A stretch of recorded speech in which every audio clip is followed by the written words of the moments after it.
여러분 안녕하세요. 하나님의 사랑이 우리 모든 성도님들께 함께하기를 간절히 기원합니다. 또 사랑하는 가족을 잃고 슬픔 가운데 있는 주의 성도님들께 하나님의 위로가 함께하기를 또 간절히 기원합니다. 오늘은 바울의 석방 그리고 최후의 투옥이라는 제목으로 함께 은혜 나누기를 원합니다. 본문 말씀으로는 하나님의 말씀 디모데후서 1장 6절부터 14절에 있는 말씀을 함께 보시겠습니다. 디모데후서 1장 6절부터 14절에 있는 말씀 제가 봉독해 올릴 때에 눈으로 함께 따라 읽어주시기 바랍니다. 디모데후서 1장 6절부터 있는 말씀입니다.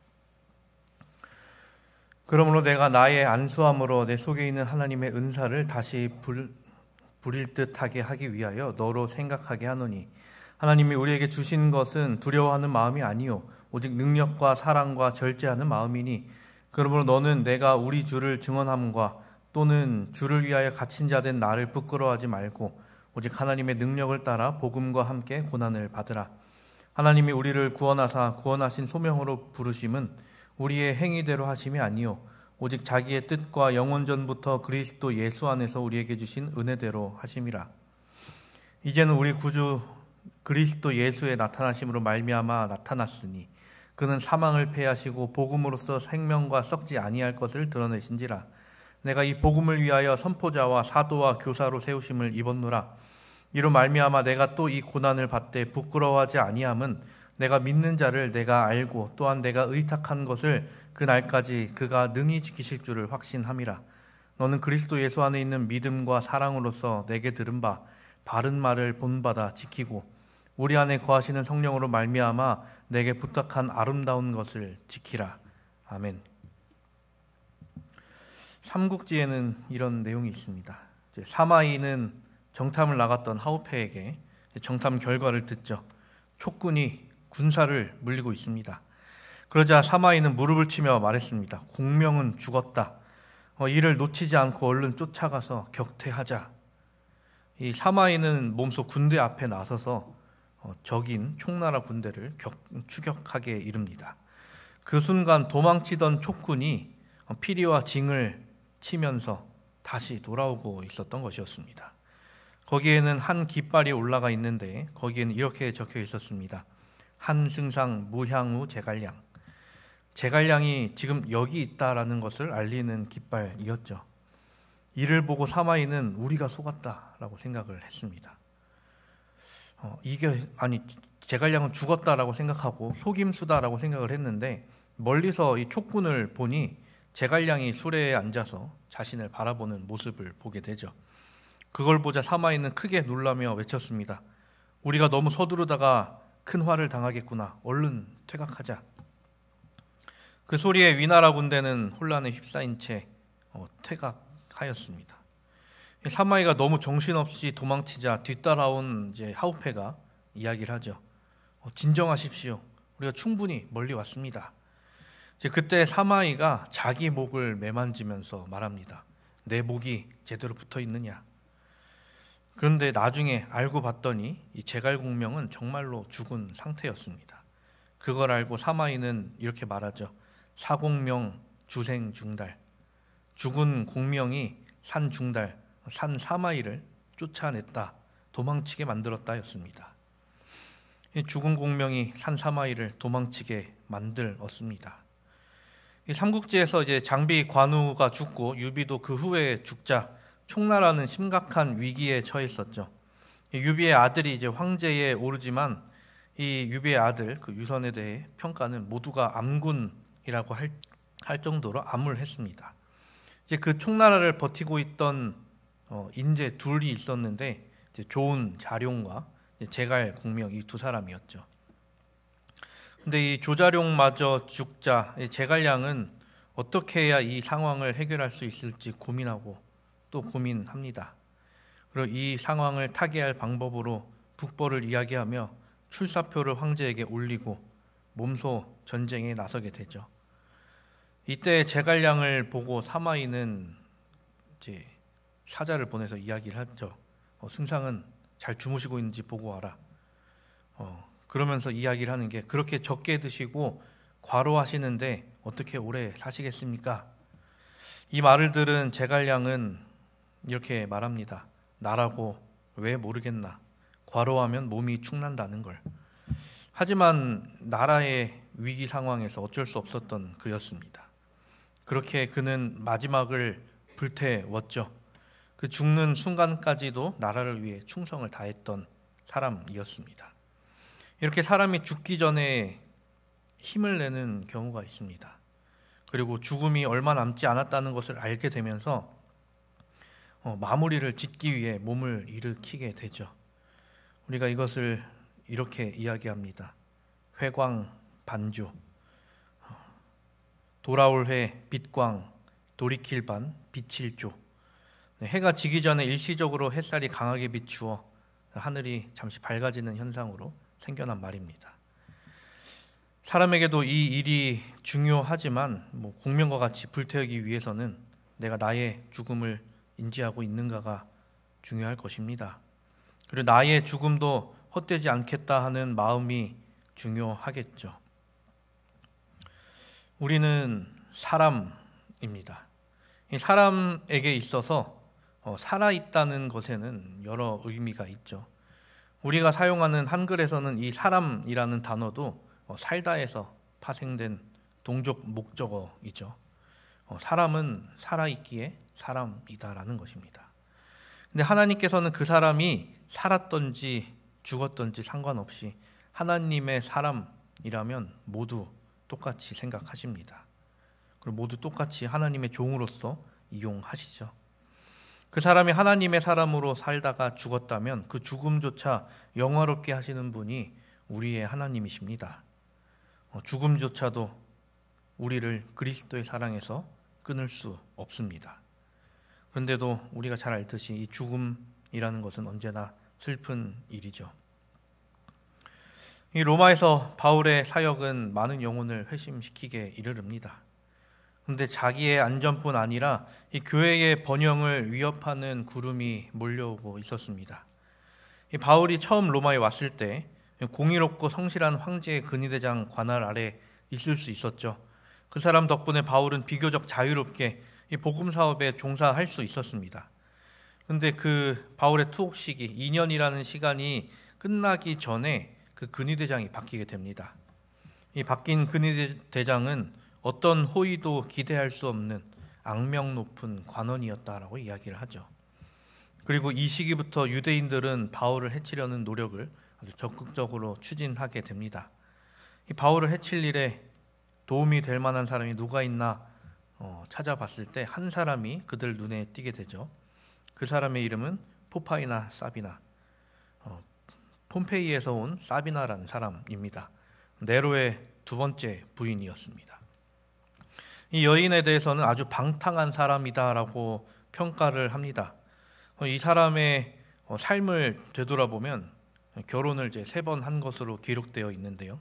첫 번째는 네로의 아버지 클라우디우스 황제의 근위대장과 처음 결혼을 했었습니다. 이 첫 번째 남편은 능력도 있고 아주 성실한 사람이었는데 이 정치 싸움에서 밀려나서 모든 것을 잃어버리게 되자 이 사비나는 모든 이제 이혼을 요구하면서 각자 나눠지게 됩니다. 두 번째 결혼을 하게 되는데 그 남편의 이름은 마르쿠스 살비우스 오토인 사람인데 로마에서 아주 명문가 집안의 사람이었죠. 그리고 이 당시 로마 황제 네로와 아주 친한 친구 사이였습니다. 근데 이제 문제는 네로가 이 여인을 좋아하게 된 게 문제였습니다. 그래서 강제로 이 자기 친구 아내를 이혼하게 만들었죠. 나중 돼서 마르쿠스 살비우스 오토는 로마의 7대 황제에 오르게 되지만 이 여인은 그것을 전혀 예상하지 못했던 것 같습니다. 그렇게 네로가 이 여인의 3번째 남편이 됩니다. 그것도 원래 있던 아내를 내쫓아가면서 말입니다. 이 포파이나라는 사람은 물질적인 것만 쫓는 사람으로 이야기됩니다. 당대 로마인들은 이 포파이나가 네로를 조정해 원래 있던 황후를 죽게 했다며 비난하기에 이르르죠. 그리고 이 로마 역사가 타키투스라는 사람과 수에토니우스라는 사람은 그녀는 무척 아름답지만 실로 냉혹하고 사치스러운 여성이었다 여인이다라고 묘사하기도 했습니다. 근데 또 다른 한 역사가는 이 여인에 대해서 굉장히 좋게 평가하고 있는데요. 왜냐하면 이 사람은 유대인으로부터 아주 희망과도 같은 사람이었는데 유대교에 개종했던 인물이었다는 것입니다. 그래서 이 그리스도인들을 살해하려는, 특히 바울을 죽이려는 그들의 개교를 돕기 위해 자기의 권세를 발휘했던 사람입니다. 이것과 관련이 있는지는 잘 모르겠지만 유대인 로마 역사가 요세푸스는 이 포파이아를 아주 좋은 사람으로 또 평가하기도 했습니다. 유대인들을 위해 여러 노력을 했다라고 하면서 말이죠. 친유대인 성격을 가진 인물이니 그리스도인인 바울에게는 아주 적인 사람이었습니다. 이제 가이사의 재판이 다가왔을 때 상황을 보니 바울에게 아주 안 좋은 쪽으로 흘러가고 있었습니다. 이 네로라는 사람 자체도 매우 천박하고 품성이 비열한 동시에 극악한 잔인성에 있어서 누구도 따라올 수 없는 사람이었죠. 이 네로가 황제로 등극한 첫 해에 자신의 이복 동생을 독살하게 됩니다. 그렇게 사람을 죽이는 일에 익숙해진 그는 자기 어머니를 살해하기도 하고 첫째 부인도 살해하게 됩니다. 그런데 아까 말씀드린 둘째 부인 역시도 나중에 네로에 의해 살해되었었습니다. 사람이 할 수 있는 악한 일을 전부 한 사람이라고 이야기할 정도인 존재였습니다. 만약 바울이, 이제 재판을 앞두고 있는 바울이 공정한 재판관이라면 바울을 보고 당연하게도 무죄를 선고해야 했죠. 그런데 이 네로라는 사람한테는 아무것도 기대할 수 없었던 것이었습니다. 이 네로는 사람 하나 죽이는 것 조금 더 서슴지 않았기 때문이죠. 자기에게 이익이 된다면, 내가 즐겁다면 사람 죽이는 것을 당연하게 생각했을 것입니다. 지금 당장 내 옆에 있는 그 사랑하는 아내, 나중엔 그녀도 죽이긴 하지만 지금 당장 사랑하는 그녀가 바울을 미워한다면 네로는 그녀가 원하는 일을 했을 것입니다. 그런데 이 바울의 생명은 네로에게 있지 않았습니다. 하나님의 종들의 생명은 어떤 피조물들에게도 있지 않았습니다. 바울이 해야 할 일이 아직 남아있다면 그가 로마 황제가 아니라 지구의 최고 존엄자라고 할지라도 그를 털끝 하나 건드릴 수 없었죠. 하나님께서는 당신의 종을 보호하셨습니다. 이 바울이 신문 받을 때 바울에 대한 고소는 네로도 기각을 하게 됩니다. 그리고 유대인들은 이 네로의 괴팍함을 기대했는데 지금까지의 모습과는 정반대로 바울에게 공의를 존중하며 무죄를 선언했던 것이었습니다. 그렇게 바울은 그 즉시 속박이 풀려나고 다시 자유인으로 돌아가게 되었습니다.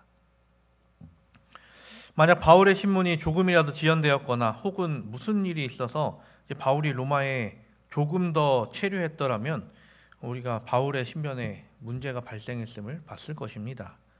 이 바울은 지금 구속되어 있는 상태로 보이지만 살해당할 위협으로부터 어떻게 보면 지켜지는 존재였던 것이죠. 바울을 묶고 있던 또 다른 병사가 바울과 항상 함께 있기 때문에 유대인이 사주를 해서 바울을 죽이는 일을 하기가 쉽지 않았습니다. 그런데 이게 왜 길어졌으면 문제가 됐는가 하면 그 다음 해 로마에 대화재가 발생했기 때문이었습니다. 이 로마에 일어난 이 대화재가 네로가 일으켰다는 소문이 돌 정도로 이 인심이 좋지 않게 되자 네로는 이 일을 누군가한테 뒤집어 씌워야겠다고 생각을 하죠. 그 존재가 그리스도인이었습니다. 물론 이것을 네로가 직접 소문을 냈는가에 대해서는 아직도 여러 의견이 오가지만 잘못된 소문이 돌았던 것은 확실합니다. 그런데 네로는 이것을 바로잡을 생각이 전혀 없었고 이것이 자기에게 유리하게 흘러가는 것을 봤을 때 이것에 대해서 아마 긍정적으로 생각했을 것입니다. 이 로마 대화재를 일으킨 존재가 그리스도인이라는 소문이 퍼지자 이 일로 인해 많은 그리스도인이 박해를 받고 또 살해를 당하게 됩니다. 그런데 다행히도 이때에 로마에 있지 않았던 바울은 이때 박해를 피할 수가 있었죠. 이때 순교한 그리스도인의 생명이 아주 아쉽기는 합니다. 근데 바울만이 살아남은 이유는 바울이 그들보다 귀한 존재가였기 때문은 아니었습니다. 아직 바울만이 할 수 있는 사역이 남아 있었기 때문이죠. 그리고 몇 안 남은 사도들이 이 교회의 최후의 보로와도 같은 존재로 있었기 때문에 조금 더 생명을 유지할 수 있게 되었었습니다. 지금까지의 바울의 선교 여행을 살펴보면 이렇습니다. 그는 예루살렘과 안디옥에서 유대주의에 편협한 압력으로부터 교회를 방어했습니다. 또 이교 국가인 루가오니아와 갈라디아에서 광신자들에게 복음을 전했죠. 그뿐 아니라 마게도냐의 그 식민주의자들, 아덴의 천박한 예술 숭배자들, 그리고 고린도의 쾌락을 사랑하는 상인들에게도 진리를 가르쳤던 사람이었습니다. 그리고 야만적인 달마디아의 여러 나라들, 그리고 그레데의 섬들, 그리고 노예들과 군인들, 그렇게 다양한 계급과 지위의 사람들, 결국엔 로마의 군중 사이에서도 설교했던 바울이었습니다. 그리고 바울은 그렇게 4차 선교 여행 뒤에 어디로 갔는지에 대한 명확한 기록이 남아있지는 않습니다. 누군가는 그토록 가고 싶었던 스페인으로 갔다라고 하기도 하죠. 근데 이제 화이트 선지자는 이제 바울의 사역이 교회들에서 주로 이루어졌다라고 이야기를 합니다. 바울은 본인의 사역이 이제 얼마 남지 않았음을 직감하게 되죠. 나의 생명이 얼마 남지 않았음을 인지하게 됩니다. 자기의 체력이 떨어져서 죽는 게 아니라 누군가에 의해서 죽게 될 것을 느끼게 되는 것이었습니다. 네로의 박해가 시작된 이래 그리스도인들은 어느 곳에서나 증오와 의혹의 대상이 됐습니다. 이때의 상황이 얼마나 심각했냐면 아무 잘못을 하지도 않았는데 이 사람이 그리스도인이다라고 해버리면 그를 체포하거나 투옥해도 아무런 문제가 되지 않았다는 것입니다. 유대인들은 바울에게 로마의 화제를 선동해서 그 일을 일으켰던 장본인이다라는 죄를 뒤집어 씌울 생각을 하게 됩니다. 그들 중 누구 하나도 바울에게 죄가 있다고 생각하지 않았는데도 말이죠. 그러나 조금이라도 그럴듯하게 이것을 조작해낸다면 이러한 비난이 그의 운명을 결정지을 수 있었기 때문이었습니다. 그렇게 바울은 드로아의 한 성도 집에서 다시 체포되었고 여기서부터 바울의 최후의 감금이 시작되었습니다. 이 바울의 체포를 도운 한 사람이 있는데 그는 이제 구리장색 알렉산더라는 사람이었습니다. 혹시 기억하실지 모르겠는데 예전에 에베소에서 이 바울의 선교 사업을 방해하려고 했으나 실패했던 사람이었죠. 근데 이 사람은 이때 그냥 포기하고 있었던 것이 아니라 복수할 기회를 노리고 있었던 것이었습니다. 바울을 패배시키고자 하는 목적을 가지고. 그렇게 이 사람의 고발로 바울은 다시 투옥되게 됩니다. 제가 이전에 이제 바울의 옥중서신 4가지를 말씀드린 적이 있습니다. 우리가 잘 알고 있는 내용이긴 하죠. 에베소서, 빌립보서, 골로새서, 빌레몬서. 그리고 바울의 유서라고 해야 할까요? 아니면 두 번째 옥중서신이라고 해야 할까요? 바울의 마지막 편지 이제 디모데 후서와 디도서가 바울이 두 번째 체포됐을 때 쓰이게 됩니다. 그렇게 바울은 디모데에게 편지를 쓰면서 이 음모에 대해서 이렇게 이야기했었습니다. 디모데후서 4장 14절 15절 구리 세공업자 알렉산더가 내게 해를 많이 입혔음에 주께서 그 행한 대로 그에게 갚으시리니 너도 그를 주의하라. 그가 우리 말을 심히 대적하였느니라. 이 구리 세공업자 알렉산더를 비롯해서 바울을 집어넣고자 그리스도인들을 박해하고자 탄압하고자 했던 그들은 복음을 거부했을 뿐 아니라 진리를 대적하고 나타났습니다. 예수 그리스도를 십자가에 못 박아라 라고 했던 그들과 마찬가지로 하나님의 종을 괴롭히려고 나섰습니다. 그들은 사탄의 권세를 등에 업고 하나님의 종을 공격했습니다. 바울은 이렇게 두 번째로 로마에 방문하게 됩니다. 이전에 바울로 오면서 앞비오 저자에서부터 3관까지 바울을 만나기 위해 찾아왔던 성도들은 이제는 없었습니다. 이전에 율리오처럼 예의 바르고 친절하게 그에게 호의적인 말을 해주는 사람도 없었습니다. 또 베스도나 아그리빠처럼 그의 무죄를 주장하는 편지를 써준 사람도 없었습니다. 그렇게 도착한 로마는 아직도 검게 그을린 불탄 자국들이 있을 뿐이었죠. 사람들은 아직도 화재의 피해가 남아있는 상태로 그렇게 살고 있었습니다. 그리고 이전의 셋집처럼 한 집으로 들어가는 것이 아닌 밤낮 착고에 채워져 지내게 될 지하 감옥으로 가게 되었습니다. 아무런 혐의를 찾을 수 없는 사람으로 왔던 로마가 이제는 국가에 대한 가장 비열하고 가장 무서운 범죄를 선동한 자로 오게 되었던 것이죠. 누구든지 바울에게 조금의 관심이라도 보이게 된다면 그도 같은 존재로 의심을 받을 수 있는 상황이 되었습니다. 그러면서 한 사람 한 사람 바울을 떠나게 되죠.